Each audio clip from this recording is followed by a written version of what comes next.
Hey everybody, welcome into another Purple Insider Bring Me the News live stream. Matthew Coller, Sam Ekstrom here. If you are just finding us, make sure you go listen to our podcast that's daily. Wherever you find your podcast, just type in Purple Insider and read our written work, purpleinsider.substack.com. Sam, it has been an interesting couple of days following the Minnesota Vikings loss to the Cleveland Browns. What I've seen is a lot of people who are tired and exhausted of this.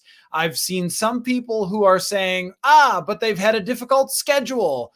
We've heard Mike Zimmer saying we're actually a good football team.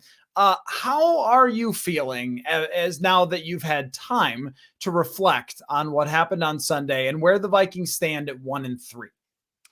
Well, let me just pose a question to those that want to point to the close losses as justification for why this team is actually good. Do you want to be the 2013 Vikings? Because they also had a lot of close losses. Their first game of the season, second game of the season, they lost by a point on the last play or second to last play of the game. The third game of the season, last time they played the Browns, in fact, they lost on a last-minute touchdown. They had other games that season where they lost on last-second field goals, and they had games that went to overtime, and they were a 5-win team. Now, I think people don't look back 8 years later and say, hey, you know what? The 2013 Vikings, they were pretty good.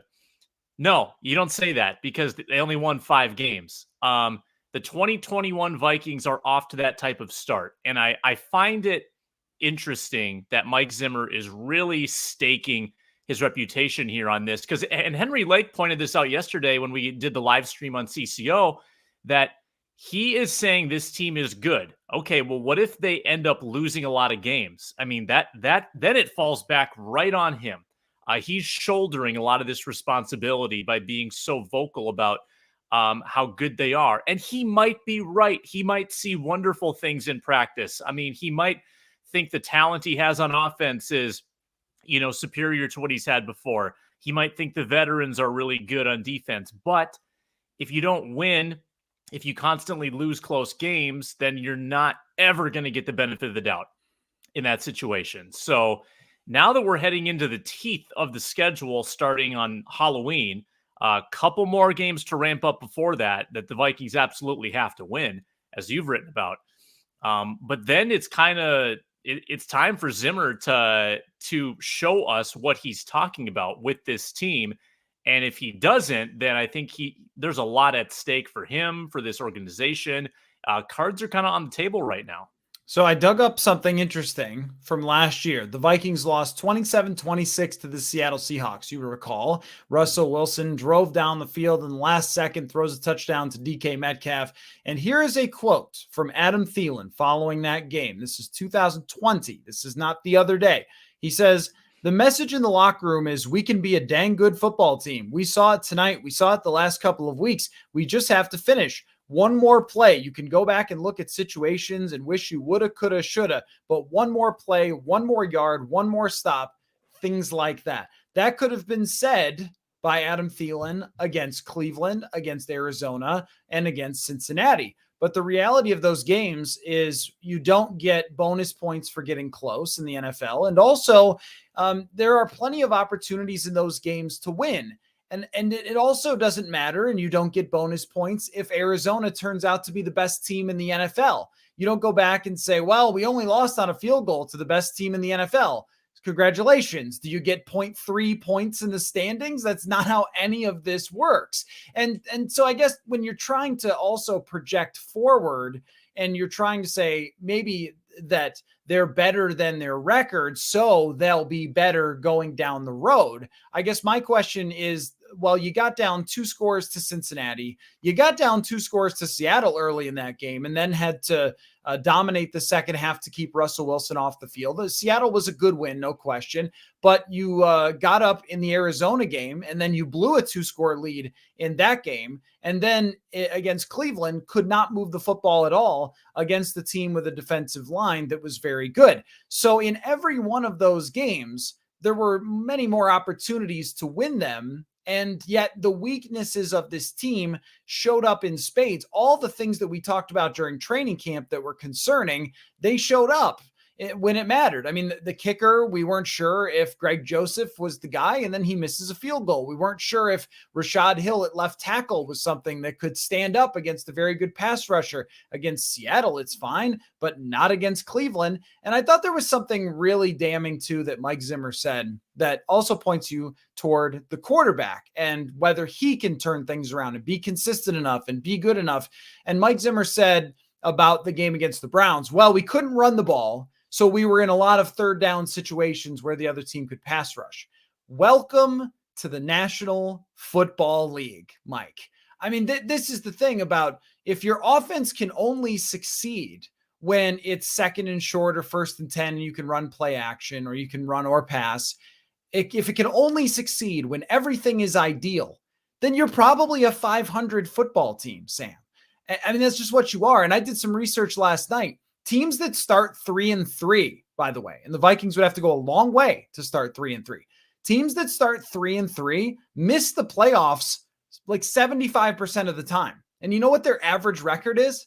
It's 8-8. Like this league actually shows you who teams are very early in a lot of seasons. And you're not the Kansas City Chiefs. You don't have Patrick Mahomes. So if you fall behind in the standings, there's no belief that you can come back. So I know that the title of this thing is how they can get back in the race and how they can save their season. And we'll get to that. But I think that there is no use in my mind in looking back and saying, well, they only this, they only that. They had a tough schedule. Football Outsiders thinks their DVOA is this, that, and the other thing. Who cares? I mean, just none of this is meaningful at all when you've had opportunities to win and your weaknesses are not really all that solvable, though we will talk about some changes that they can make going forward.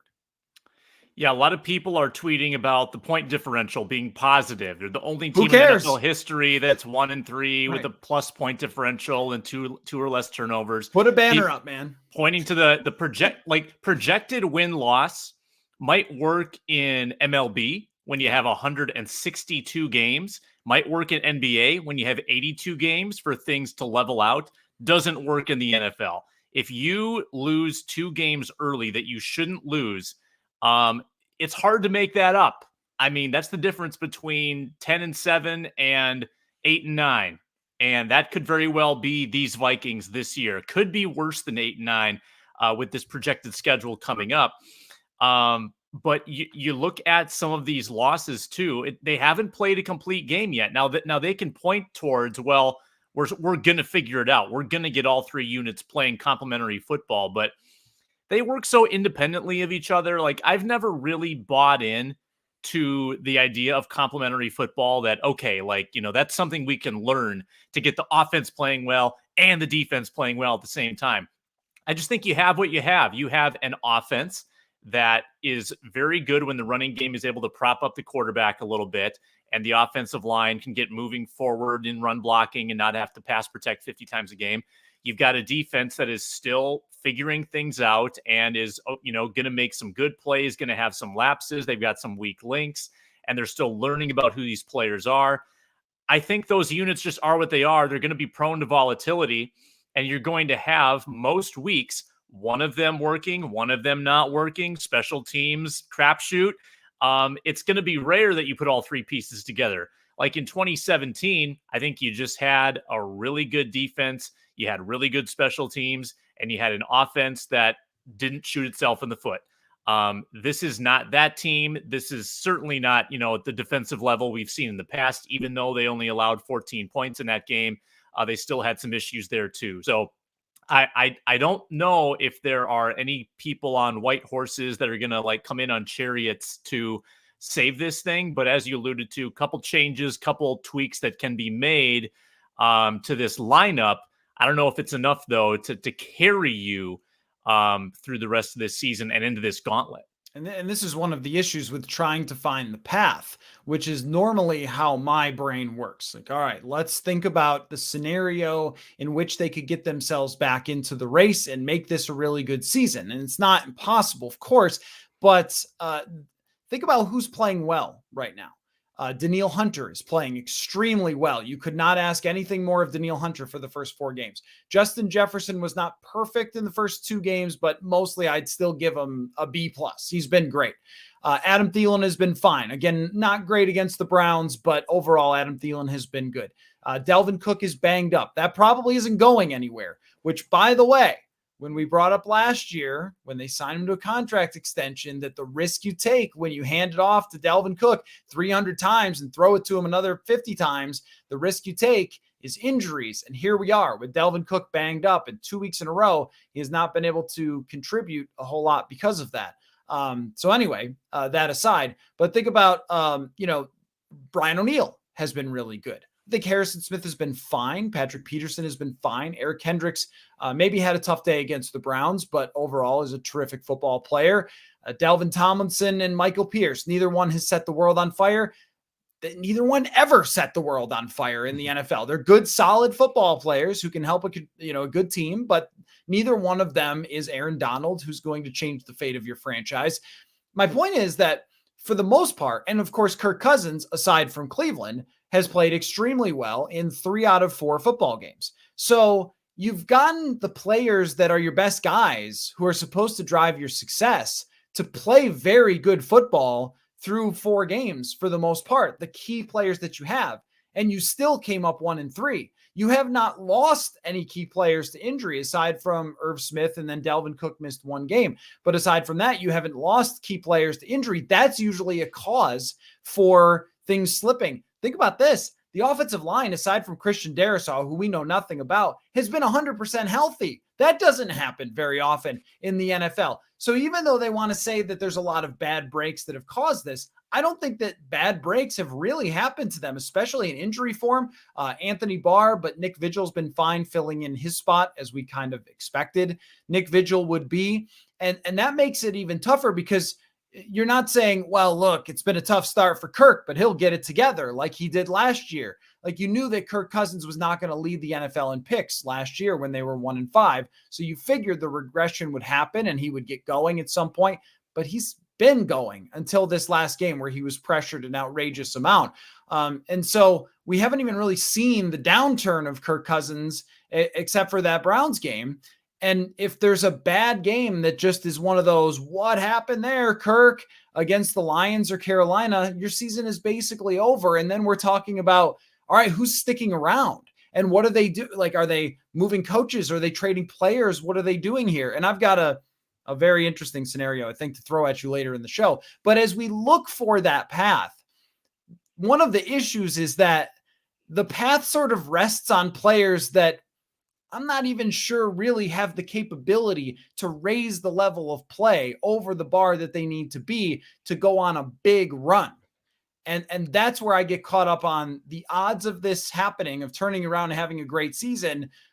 It just seems improbable to me because, and I want you to talk about your piece because I agreed with everything you wrote today at the website, but I also thought, is this going to change stuff? Is this going to make them go on a magic carpet ride? I don't know.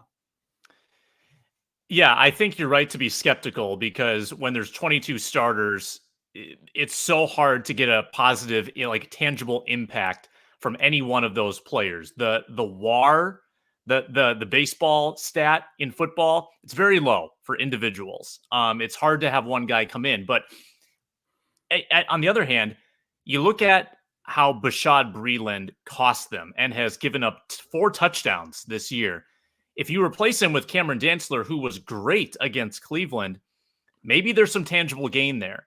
The Everson Griffin for DJ Wanham move that I suggested, it's not like the be-all, end-all because Griffin is still playing. It's probably just giving Griffin another 20 snaps a game and then subtracting those from Wanham. Maybe that turns into, another 3 pressures and a sack. It's not going to be that enormous. I think the move that probably has the greatest upside and also maybe the greatest risk would be Darrisaw, who we know nothing about, as you said. So it's hard for us to say, yes, he's so much better than Rashad Hill because like with Griffin and Dantzler, we've seen them be good. It's an obvious move. With Darrisaw, we have no clue. All we know is Rashad Hill has been bad. Even in the Seattle game, he didn't grade well. He was horrible against the Browns, 10 pressures allowed. I went through and I looked at all 15 years of PFF data on rookie tackles, and none of them have ever performed worse than Rashad Hill is performing right now. So could it get worse by playing Darisaw? Probably not. Could it get much better? Yes, if the stars align, and the team probably knows where he's at. They've said forever that it's going to be a long process because his health might be good, but his football IQ is still getting there. He doesn't have a lot of scheme knowledge right now. So if he can get there and be an improvement on Rashad Hill, I think he could be an improvement by a substantial margin. If by some chance he comes in and performs like Brian O'Neill did as a rookie, that is a huge, huge uplift for that offensive line. So I think that's a move that you try to make if you want maximum results. And there's no need to play it cautiously when you're 1-3. I mean, you need results soon. Do you think about sometimes, because I do, the bets that this team has made and how they've just gotten them wrong in so many occasions? And what I mean is making the bet of having Rashad Hill start at left tackle and not trying Ezra Cleveland at any point at left tackle. So they made the bet that Ezra Cleveland is a guard and left no doors open for any other result. And Ezra Cleveland has not been a good guard. So far, his results through 4 games are poor. His results last year were poor, and yet they're sticking with that. And so then they made the bet that they could draft a replacement left tackle. And then Christian Darisaw gets hurt and he's not ready to play. So then they're forced to have Rashad Hill start. Think about on the defensive line. They made a bet that DJ Wanham would be fine as their defensive end. In fact, even if you go back and think about Yannick Ngakoue and how well he's played for the Raiders this year, there's like a long form 30 for 30 on what happened with Yannick Ngakoue and the Vikings, because that guy has consistently pressured the quarterback, including when he was a Viking, he had 5 sacks. And yet they just couldn't get rid of him fast enough because they thought DJ Wanham was the answer. So then they bring in Everson Griffin and Stephen Weatherly, and Everson Griffin is immediately far better than DJ Wanham. So they made that bet that this guy will be fine. They made bets on a lot of the free agents, which are still up in the air. Some have worked and some have not. But they drafted a lot of guys in the 3rd round, the 4th round, the 5th round in terms of defensive linemen that have not played out very well. Armon Watts got dominated again in the run game. And I guess I think about how the first iteration of Zimmer Spielman made a lot of bets and had a lot of them pay off. The free agents that they signed, they made a bet that Linval Joseph was better than he was in New York. And oh my gosh, he was. And that Terrence Newman could play nickel corner in 2017, and then it worked. And that they could bring in Joe Berger, a veteran, sort of backup, and have him play well. And he did, and start a rookie Pat Elflein in 2017, and it worked, and he did. And that I think that is sort of definitive of the second half of the Zimmer Spielman regime, is just how many times they've said, no, this is going to work, guys. This is going to work. And it really hasn't. And so now they're having to scramble to fix these things. And I think that they will follow you along. Even Breland of we'll just sign this corner for $2 million and he'll be a starting outside corner to be fine. When the whole league looked at him and said, I don't know. I don't think so. Right. I mean, so I guess that's what I'm thinking about here, is just that the bets that they've made have not paid in these first 4 weeks. And so they either have to make all the adjustments that you said, and I think that they will, or they're going to keep doubling down on bets that haven't paid. Yeah, I think that the latter is the real incrimination. It's not making the bets. Making the bets on low-cost veterans is fine. I think that was an approach that we endorsed. I think it's the stubbornness of sticking with those bets. Last year, it was Dakota Dozier. We're like, why are you sticking with this when it's clearly not working? And this year, you could say the same. Who knows how long Breland is going to wind up being a starter on this team? I think that there was a cause to bench him for this upcoming game, and then Dantzler goes on the COVID-19 list. So it could be Breland again in week 5, and then who knows after that. But again, on the offensive line, you don't really have recourse to put Cleveland at tackle. You just don't have good tackle depth at all. on this team. And they've always kind of been in that situation where they don't have a lot of options. They will never bench players for performance on this offensive line. I mean, find me an example of where that happened. It's always injury related, but it's never performance related, which has always been mystifying to me. So it's sort of like you've got your roulette number, right? You're like, okay, it's on 8, and you just keep spinning the wheel, and it's not 8, but you say, we're sticking with it. Darn it. I mean, we've got a 1 in 30 chance here. We're going to hit it eventually. And the wheel just has not been kind to the Minnesota Vikings. And I think you got a couple examples on this roster right now. Okay, so let's talk about, since we've sort of diagnosed the issues there, and you talked about the things that they could do, but what has to happen for that? Like, how do they have to play football for them to get back into this? How do they have to play football differently, and are they capable of it? And this is where I hit a roadblock, Sam. It's like, well, they've mostly been who we thought they were going to be. We didn't necessarily think they were going to be 1 in 3, but what if I told you, Sam, that the Minnesota Vikings would struggle against a defensive line that was good? Like, that was expected.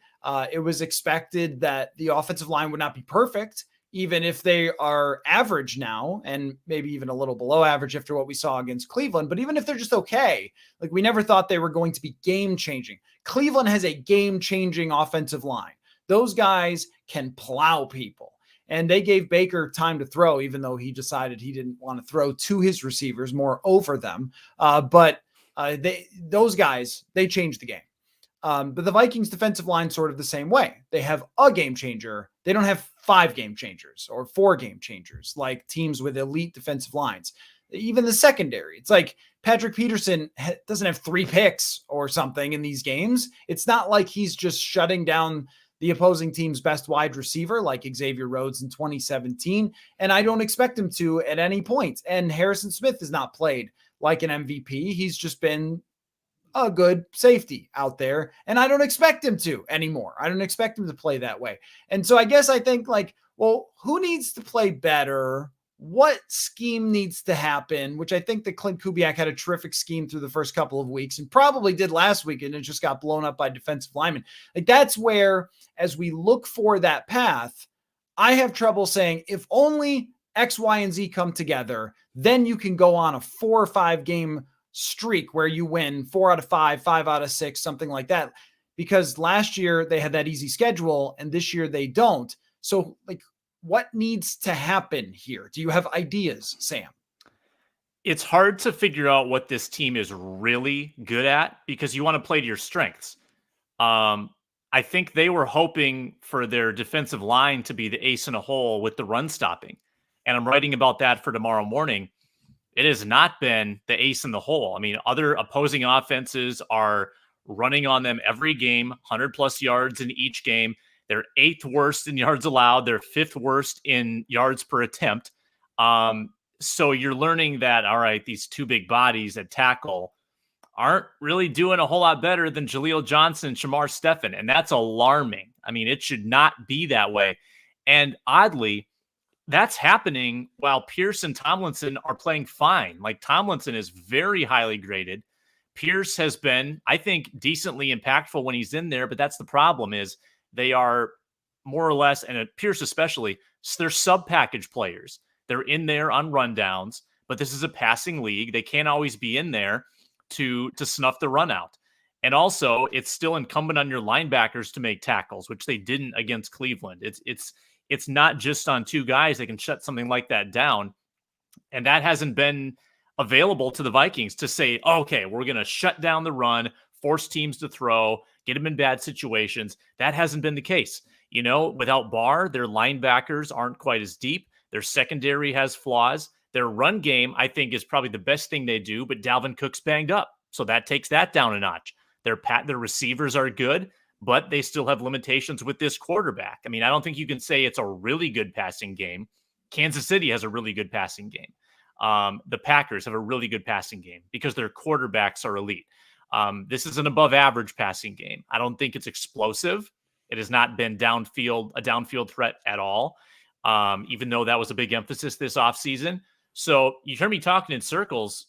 There's not really a huge strength of this team.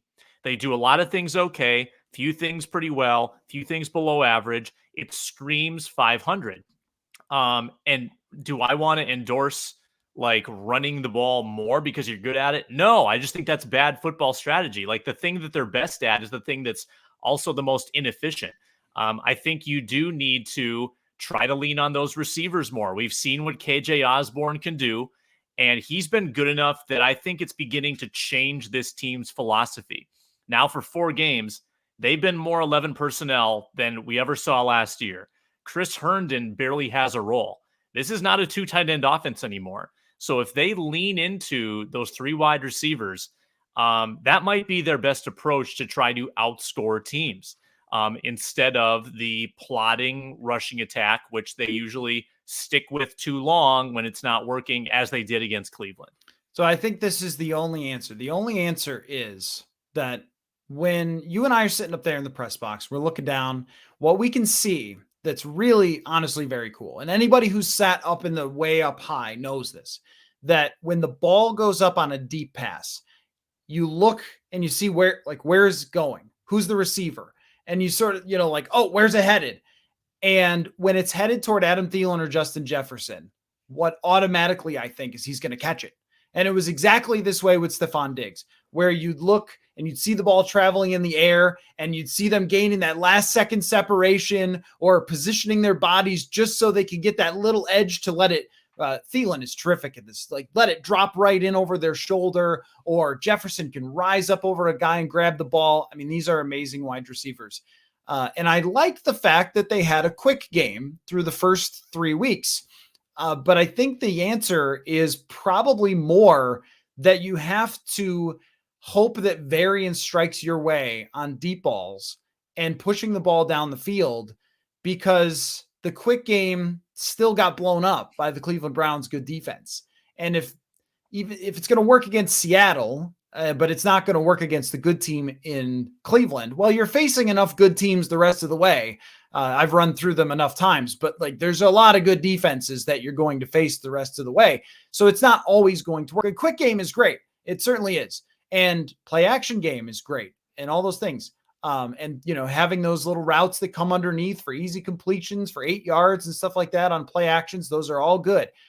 But I think that ramping up deep shots, and what Tom Brady has really shown us over the last few years is that you can get the ball out quickly on deep shots. Like, you don't have to stand there. These guys are fast enough. They get down the field.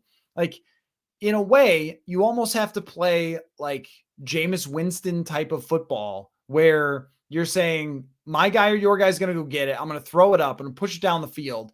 And I'm going to hope that something amazing happens. And I don't mean do this every time, but they haven't been able to do this almost at all this season. How many deep shots have we seen? I mean, I can't think of any that have connected so far. I think that what kept them sort of in the game last year, and definitely what kept them in games in 2019, was pushing it down the field. And so I applaud the quick game. And I'm not saying get rid of it, especially if you're up in a game. It's great to have. But if you're going to sort of outperform the talent that you have, which is what they have to do the rest of the way. If they go 8-5, think about an 8-5 rest of the way. That still leaves you with 9-8. If you go 8-5 the rest of the way, that's a good second half of a season, or a good portion of a season. So you have to go 9-4. You have to go 10-3 to be a good team. Am I doing this math right? Yeah, right. 10-3. Like, that's what you have to be a good team. How are you going to do that? It's probably not by running and getting, 4 yards and then throwing a quick pass or screen. Like, I don't think that's the way you're going to do it. And you really do have to outscore teams, because the defense is not going to be number one in the league. They have been healthy mostly on defense. If they get a couple of injuries, I mean, the whole thing can fall apart just like it did last year. So that's my only answer. My only answer is to go back to Gary style and to start pushing it down the field, especially if your offense is struggling or you get, down in games. And then it might give you a chance to get hot and put up a bunch of points over a section of time to get you back in the season. Yeah, I was a little saddened when I heard Zimmer kind of regretting the deep shot that Kirk took on the interception. He said, we got a little impatient and we tried to make a big play. I loved the shot. Same. I mean, I it agree. was intercepted, but it was like a 60-yard punt in essence. It wasn't that harmful. You got the ball right back from it. That was the first time all year where I've seen Kirk throw it as far as he can. And I hate to say it, this is where they miss Diggs, because the one thing that Diggs was unbelievable at was adjusting to deep balls. I mean, he could track a ball like no one I've ever seen. Not quite what we've seen from Jefferson, who is incredible intermediate. He's great after the catch. He runs great routes. He's maybe not quite the vertical threat of Diggs. That's okay. He can still be a phenomenal player. But I don't know. I don't know if they have like the speed guy to do that incredibly well, like a Tyreek Hill. But I think you're right. You've got to do more of it. You can't have these 10, 15 play drives. I know Mike Zimmer, they wear the defense down. They take time off the clock. But I think Mike would also admit that you can't always survive with those long, drawn-out drives. You're going to end up settling for more field goals. Bad things will happen, and you need to strike a little more quickly. So we haven't seen that threat so far with Clint Kubiak. And I'm kind of curious your thoughts, too, on what's happening to this offense later in games. We haven't seen a touchdown now in 3 consecutive second halves. You were very complimentary of his opening game scripts. And I wonder what's changing later in these games. Do you have any thoughts on that? Yeah, and it almost reminded me of John DeFilippo, where the first couple of games in 2018, I was like, wow, they got themselves an offensive coordinator. I mean, remember the Green Bay game, they put up like 420 yards passing. They converted on big downs. And it's like, wow. And then they come out against Buffalo and have the doors blown off. And by the end of the season, they're putting up 7 points in New England or whatever and struggling. It sort of felt that way against the Browns. But the second halves of games, yeah, you get off the game script is one of them. But I also think that, it's maybe just played out sort of the way the games have worked. Like in Cincinnati, they did play from behind and they were able to score and move the football in the second half. And then, let's see, in Arizona, they were up in the game and sort of played more conservative at times than they should have, including when they ran a few times to set up a long field goal at the end of the half, which was just totally confounding, right? And maybe that's part of it too. And the run game started to get shut down against Seattle. I thought that the offense moved the ball great. They just didn't put it in the end zone at the end. So I would say that they were still good there. And then in this game, outside of one drive, there was just nothing there. So I don't know if it was a second half thing or it was just there was nothing there. But I do think that something that is going to be problematic forever, and this is where you end up with this feeling of resignation about this team that I'm sensing from a lot of people, is that, Cleveland also mixed up their coverages a lot. And that is something that consistently gets this team off of what they're doing, is when they show one thing, change to another thing. Even after the game, Justin Jefferson was like, yeah, they kind of showed a lot of different stuff. And there's a coach on Twitter that I follow who's talking about some of the things that Cleveland was doing to throw off Kirk Cousins' reads. And that's where it gets tough, because when Case Keenum was thrown off, and I'm not meaning to say he was a better quarterback than Cousins, not by any means, but it felt like he would just throw it up to somebody. Like, I don't know what to do. So Diggs, like, just do something. Double coverage, I don't care. And this is where I agree with you on that deep shot. It's like, well, let's just take a shot because nothing's working. So throw it down the field. You get a pass interference. You get a great play. They did it last night in the Raiders game when the Raiders were trying to come back. They just threw it up to Henry Ruggs and he got an edge on a guy and nearly turned around that game if they hadn't kind of fallen apart on that drive. But if you don't, this would be the thing for a rookie play caller and rookie offensive coordinator. Like, do you have answers to the things that the best at this are doing against you? And against Cleveland, it wasn't just the D-line plowing over Rashad Hill. That was certainly helpful. But when you can't find where you're supposed to go with the football, when you don't have the answers, when you don't have whatever adjustment or counter punch, you end up scoring 0 points in the second half. And that's how I felt about this. And, I am still impressed overall with what Clint Kubiak has done to start the season. And I think he's got a good plan, but yeah, I mean, that might be part of it. And if you're going forward, this is the thing about the number of things that need to align. Remember, we did our math equation early in the season. Like, you need this, and this. And what are the odds of each one of those things? And the odds that Cousins can overcome more pressure that's on its way. That Kubiak can overcome the second half issues by dialing up something or figuring out a counterpunch to when teams adjust their coverages. The only answer I have is just the guys who can save this season are Adam Thielen and Justin Jefferson, and I don't know if it's anybody else. KJ Osborne, man, you can't leave he's that good. out. I will say his catch against Cleveland was phenomenal. KJ Osborne deserves credit for sure. I did think in a game like that, though, maybe they missed Irv Smith a little. Oh yeah, certainly. Well, I mean, if not for the receiving, for the blocking as well. I mean, this is where the 3 wide receiver offense can be a burden too, is when you don't have as much help to put on that offensive line, where your number 2 guy is Ben Ellefson right now, and he has 0 catches. Right. That's where we're at. D.D. Westbrook has 1 catch on the year. He's not doing much either. So you do still kind of have to rely on the big guns, the Jeffersons, the Thielens, and in my opinion, the Osbornes. But just to add on to what you were saying about Keenum, who is willing to take those shots, and they more than often worked out with him. Cousins, if he encounters something confusing, if he can't read a defense, what's his instinct? Turtle.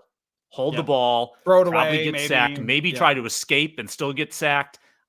Usually he doesn't give his receivers that shot. And I think that's a Zimmer influence a little bit. He didn't like the Keenum shots either, and he certainly doesn't like the Cousins carelessness. So that could be a product of the system and the head coach, but he's not a quarterback who's going to make something out of nothing. And in fact, against Cleveland, you could tell he was feeling the ghosts. He felt some pressure, and then it got in his head, and he started getting more hesitant with those second and third reads because that clock was going off in his head. And that's a Cousins problem. That is going to pop up whenever the offensive line struggles the way it did. And that's where that feeling of resignation for fans comes in, where it's like, I think that there's fringe people who always are going to yell at each other on every side of everything, right? Whether it's political or food on Twitter or Kirk Cousins. But if you were 90% of the fan base, I think, wants him to succeed, of course, and thinks that he's really good, but also knows exactly what it looks like when it's going to be a problem.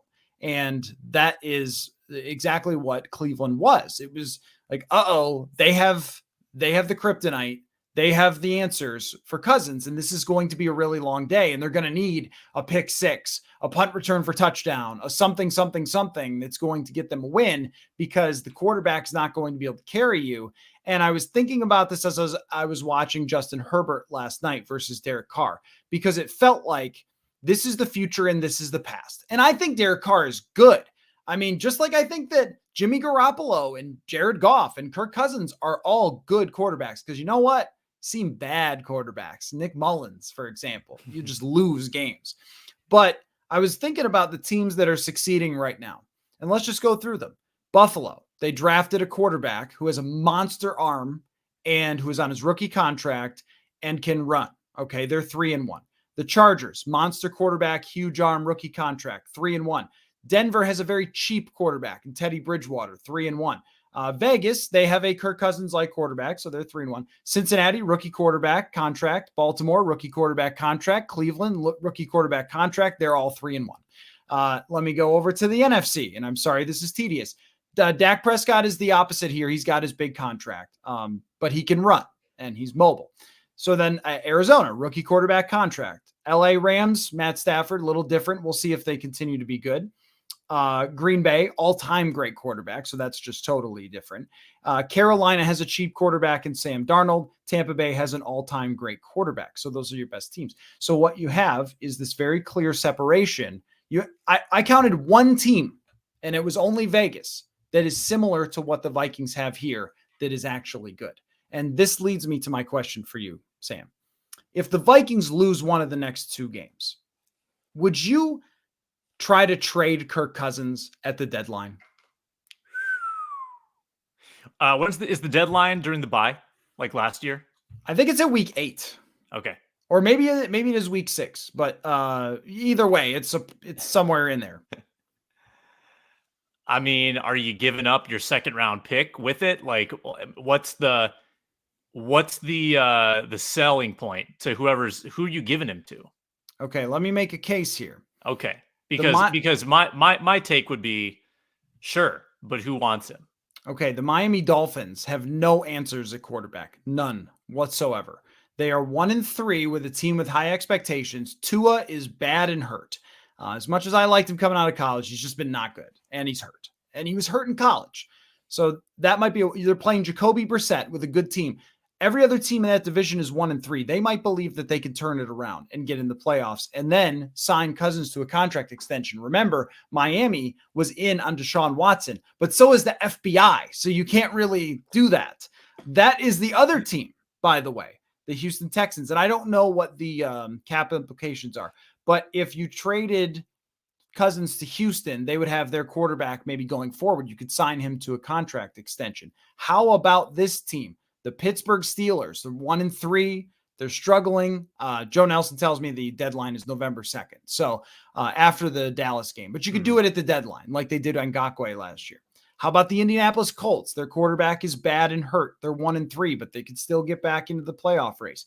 There are enough of these teams that make me think, is somebody interested? Could somebody? And you never know who's going to get hurt in between. And those are AFC teams too. So I don't know. I mean, I guess it just ran through my mind. We've talked so much about the coach and the general manager, but where they stand with Cousins, if you go to 1-5, I mean, what's the point in sticking around if you could get anyone to take him? That, I mean, at that point, you should know that you're drafting a quarterback very high next year. Like as we've talked about many times in many circumstances, there are things that this team like could do and should do that we know they won't do. And I think this probably falls into that with this regime. Now, if the regime, like if Zimmer is fired and Spielman is left to pick up the pieces and it's clear that the team is in fire sale mode, maybe he makes some calls. I still don't know like who's going to accept that contract. Although the implication is that the Vikings are bad, but Cousins has still like put at least 3 good games on film. Mm-hmm. And maybe he adds a 4th or 5th and they still lose. So there could be a team intrigued by that. But what did you just lay out? You don't want to have the burdensome contract, especially you don't want to have a burdensome contract of a Kirk Cousins type. So you go into next year, whoever this trading team is, and you still have that burden. I think that's a pretty like big reason not to make the trade. I love the talker though. I think we should write it out. I think we should talk more about it. I just don't think it's going to happen. Like, has there been a high profile quarterback traded at the deadline in recent memory? Do you have any comps? The only one I could think of was a very different situation. That was Carson Palmer being traded to the Cincinnati Bengals, or I'm sorry, from the Cincinnati Bengals to the Oakland Raiders at the time. And he didn't save their season, but that was one of those like situations where Carson Palmer was going to hold out. He wasn't going to play. So they had to trade him, and then they traded him mid-season. So no, it would be very rare, and it would be difficult to figure out the cap implications of how in the world you would do that. And I haven't researched the details yet. I will if they lose this next game, I suppose. But it just made me think, like, if you know the answers to the test already, which I think they do after this week if they lose, then you know the answers. The answers are you ain't making the playoffs if you lose this next game and you go to 1-4 and you can't beat the 0-4 Lions. You're not making the playoffs. There's no magical run coming. And there's also, if you are 1-4 to start the season, there's no reason to keep this quarterback. Ultimately, I was listening to Rex Ryan talk the other day, and this may be Rex's saltiness from his time in New York and Buffalo, where he never had a quarterback. But Rex Ryan was saying, look, where things are now, it's your quarterback. I mean, you can defense some weeks, and in an individual Super Bowl, for example, you can defense, you can win that one game. But ultimately, what your franchise is comes down to how good your quarterback is. So 12 games of Kellen Mond would be invaluable. Sure. To this organization to know what they have. That would be enormous. Right. Why not? And if Kellen Mond can't play, then you move on to the next guy. And if Kellen Mond looks great, then there you go. At least, and the other thing too is, at least it would give people something. If you just go along the rest of the way and you go 6-11 or 7-10, and this is in the scenario that they lose this game against Detroit, which I don't think they will. I mean, what kind of football is that to watch for people. And I'm always thinking about this for just, because the way that we do our jobs is very connected to the fan base. And so I'm just thinking about how just tough that would be to just watch week after week, knowing you're out of it's like maybe like watching the Twins this year. Did anyone watch the second half of the season? Right? No. So if you make a trade that puts then Kellen Mond in the starting position, at least things become interesting for the rest of the season. Yeah, and you probably still get a great draft pick. I mean, either Mond is great, which is encouraging for the future, and you get a middling draft pick, or he's awful. You learn what you need, and you get a great draft pick. I'm liking this scenario more and more, but they'll beat Detroit. They don't. Yeah, they'll beat Detroit. Yeah, they'll beat Detroit. Your stat? What's your stat again? Say you give it to us for the 10th time. Kirk Cousins against Detroit. Yeah, Kirk Cousins 6-0 against Detroit, 20-24-1 against everybody else. So there you go. He will beat Detroit. There will be no kneecaps bitten at US Bank Stadium. I am certain of that. But if we're wrong, then it is really on. So thank you for your time, Sam, and all of you watching. Thank you for yours. And reminder, our podcast with lots of different guests, rotating guests every different day. Jeremiah Searles, former Vikings. Sage Rosenfels was on the other day. We had Chris Carter on the show as well. So feel free to pop in and listen. It's Purple Insider, wherever you get your podcast, purpleinsider.substack.com. And we'll see if things get interesting one way or the other. If they make it a magical season, then we'll remember this conversation and how funny it was. And if they don't, then there will be plenty more to discuss. Thanks for your time, Sam. Yep. Thanks, Coller. Thanks, everybody.